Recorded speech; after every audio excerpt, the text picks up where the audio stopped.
وسلم نے فرمایا جو مجھ پر درود پڑھنا بھول گیا اس نے جنت کا رستہ کھو دیا. یعنی جس نے اتنی غفلت برتی کہ کبھی آپ کا ذکر ہی نہیں کیا اور کبھی آپ کے لیے دعا ہی نہیں کی اور کبھی آپ کے لیے درود ہی نہیں پڑھا, تو اس نے اپنے لیے کیا کمایا. تو ہمارے لیے دن میں بے شمار مواقع ایسے ہوتے ہیں کہ جس میں ہم درود شریف پڑھ سکتے ہیں. سب سے پہلا موقع تو خود نماز کا موقع ہے. اس وقت تک نماز مکمل نہیں ہوتی جب تک ہم اس میں درود شریف نہیں پڑھتے. پھر اسی طرح عام نمازوں کے علاوہ نماز جنازہ میں بھی درود شریف پڑھا جاتا ہے. پھر اذان کے بعد درود شریف پڑھا جاتا ہے. آپ صلی اللہ علیہ وسلم نے فرمایا جب مؤذن کی آواز سنو یعنی اذان سنو تو وہی کہو جو مؤذن کہتا ہے, یعنی اذان کا جواب دو, پھر مجھ پر درود پڑھو.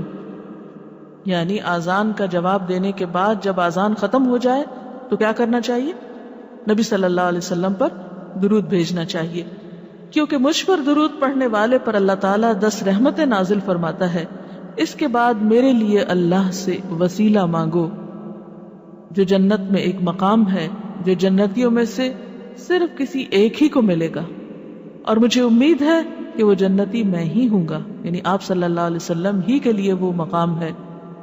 اور آپ نے یہ بھی فرمایا کہ من سألی اللہ الوسیلہ, جس نے اللہ سے میرے لیے وسیلہ کی دعا کی, یعنی درود شریف کے علاوہ آت محمد الوسیلۃ دعا ہم پڑھتے ہیں, یہ دعا بھی پڑھی جانی چاہیے. تو جس نے یہ دعا پڑھی اس کے لیے میری شفاعت واجب ہو جائے گی, یعنی قیامت کے دن پھر میں اس کے لیے شفاعت کروں گا.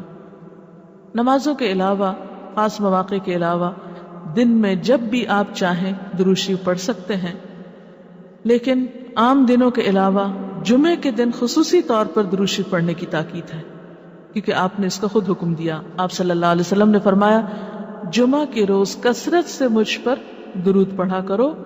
جو آدمی جمعہ کے روز مجھ پر درود بھیجتا ہے وہ میرے سامنے پیش کیا جاتا ہے. اسی طرح دعا سے پہلے, دعا کے بعد, پھر جہاں کہیں آپ کا نام لیا جا رہا ہو یا لکھا جا رہا ہو یا کسی بھی طرح آپ کا ذکر آئے وہاں آپ کے لیے درود پڑھنا. اسی طرح مسجد میں داخل ہوتے وقت درود شریف پڑھنا, مسجد سے نکلتے وقت درود شریف پڑھنا, پھر نماز سے فارغ ہونے کے بعد درود شریف پڑھنا. یعنی ایک تو نماز کے اندر ہے لیکن نماز سے فراغت کے بعد, پھر اسی طرح ہر مجلس میں آپ پر درود پڑھنا ضروری ہے. پھر اسی طرح صبح و شام کے اوقات میں, یعنی یہ تمام مواقع ایسے مواقع ہیں جس میں آپ درود شریف پڑھ سکتے ہیں.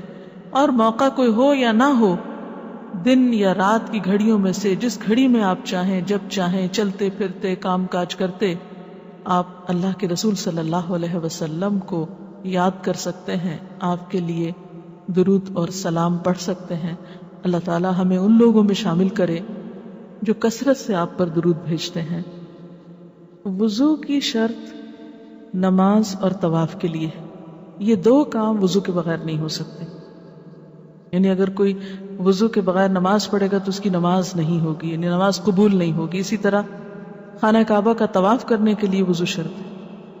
لیکن اس کے علاوہ باقی نیکی کے کاموں کو کرنے کے لیے اور عام حالات میں بھی باوضو رہنا بہت فضیلت کی بات ہے.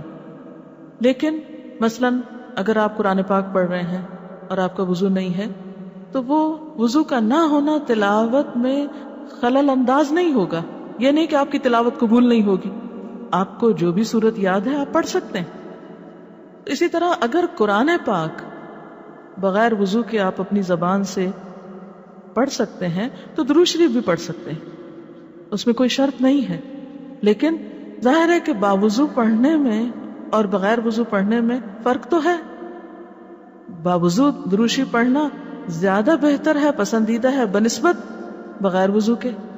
لیکن اگر کسی شخص کا وضو زیادہ قائم نہیں رہتا یا اس کو وضو کرنے کا موقع نہیں, تو اس کا یہ مطلب نہیں کہ وہ درود شریف پڑھنا چھوڑ دے کہ اب وضو سے نہیں تو اب درود شریف ہوگا نہیں یا پڑھنا بے ادبی ہے. ایسی بات بھی نہیں. زبان پاک ہے, آپ کسی بھی وقت درود شریف کہیں بھی لیٹے بیٹھے چلتے پھرتے بازار میں گھر میں آپ بسہولت پڑھ سکتے ہیں, اس میں کوئی ممانعت نہیں. بعض لوگوں کو دیکھا گیا ہے کہ درود شریف تو بہت کثرت کے ساتھ پڑھتے ہیں لیکن فرض نماز کی طرف بالکل توجہ نہیں دی جاتی, اور ان کا کہنا یہ ہے کہ ہمارے لیے درود شریف ہی کافی ہے. تو کیا یہ ان کا طریقہ درست ہے؟ بات یہ ہے کہ دین کے معاملے میں ہم اپنی مرضی سے کوئی تبدیلی نہیں کر سکتے، یا دین کے مفہوم ہم خود متعین نہیں کر سکتے۔ مثلا صحابہ کرام میں سے کسی نے آج تک درود شریف پڑھنے کا یہ مطلب نہیں لیا کہ وہ ان کی نمازوں کے لیے بھی کافی ہو گیا یا اب نماز کی ضرورت نہیں رہی۔ نماز تو فرض ہے، سب سے پہلا حساب قیامت کے دن نماز ہی کا ہوگا۔ حقوق اللہ میں سے سب سے پہلا حق نماز ہے، تو یہ درود شریف پڑھنا تو نبی صلی اللہ علیہ وسلم کا حق ہے، اور نماز پڑھنا اللہ کا حق ہے۔ اب یہ دو حقوق اپنی اپنی جگہ پر ہیں۔ آپ کو یہ حق نہیں دیا گیا کہ آپ ایک کا حق دیتے دیتے دوسرے کا حق مار دیں۔ لہٰذا یہ کہنا بالکل درست نہیں کہ درود شریف نماز کی جگہ پر بھی کافی ہے، یا نماز کی اب ضرورت نہیں رہی، صرف درود شریف ہی کافی ہے، یہ پھر حد سے بڑھنا ہوگا، اعتدال سے نکلنے کی بات ہے۔ تو ہمارا دین ہمیں اعتدال سکھاتا ہے، ہر چیز اپنے مقام پر ہی خوبصورت